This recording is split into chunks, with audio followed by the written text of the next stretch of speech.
Hi! Just wanted to remind everyone that the Novelkeys Mex & Co. offer will be ending on September 30. If you want to partake in the offer, please make sure to send your emails. Anyways, without further ado,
For this week, we have a ton of different cat-themed products.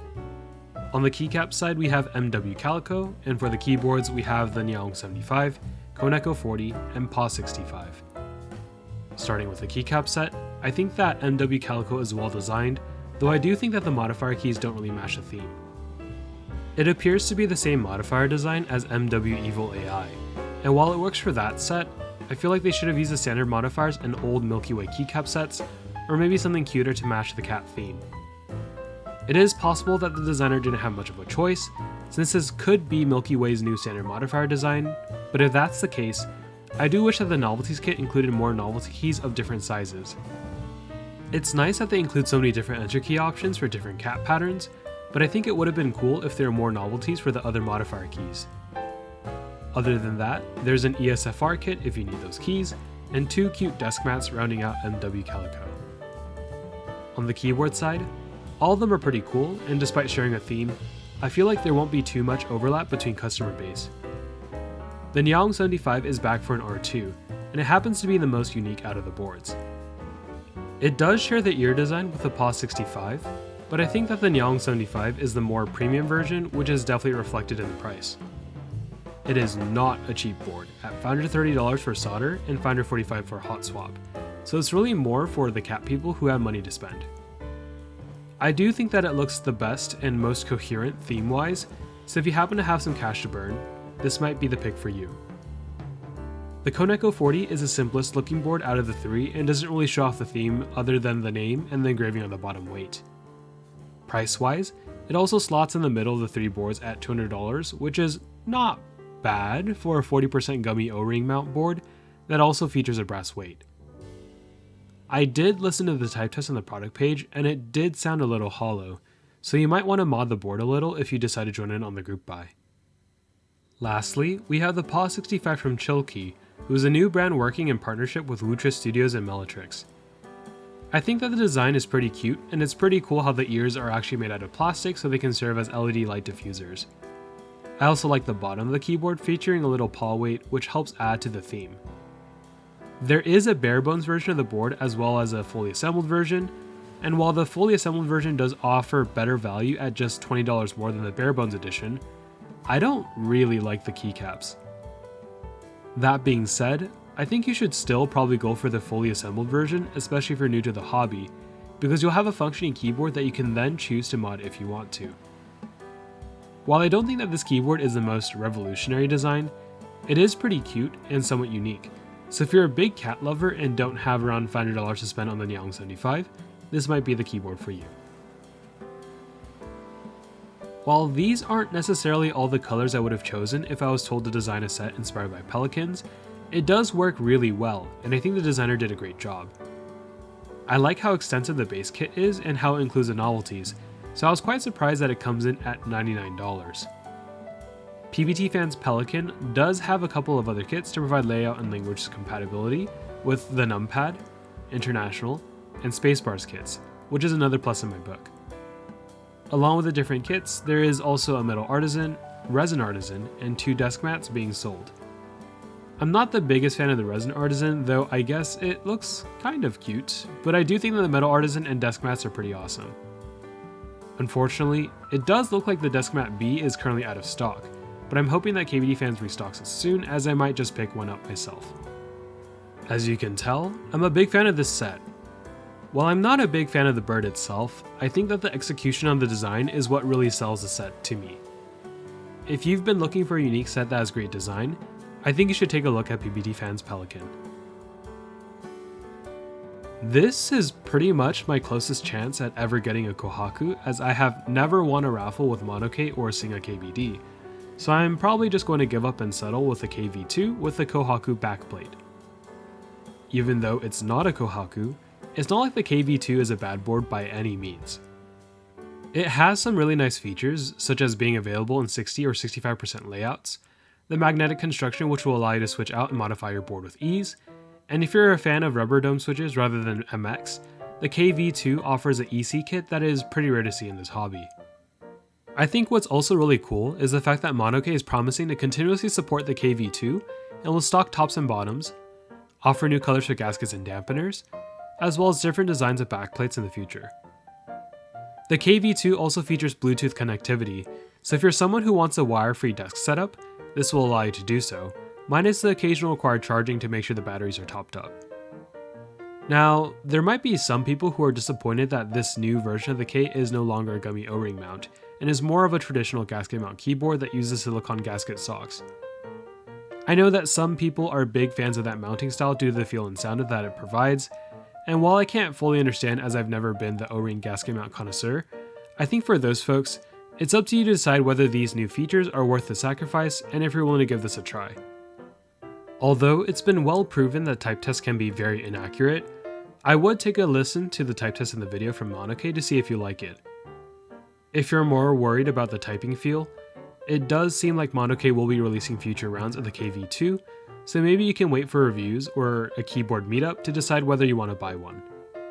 Overall, I'm really excited for the Kei V2, not only because of the Kohaku Copium, but because I think it's a board with lots of cool features that will hopefully be a keeper and maybe endgame board for lots of folks in the hobby.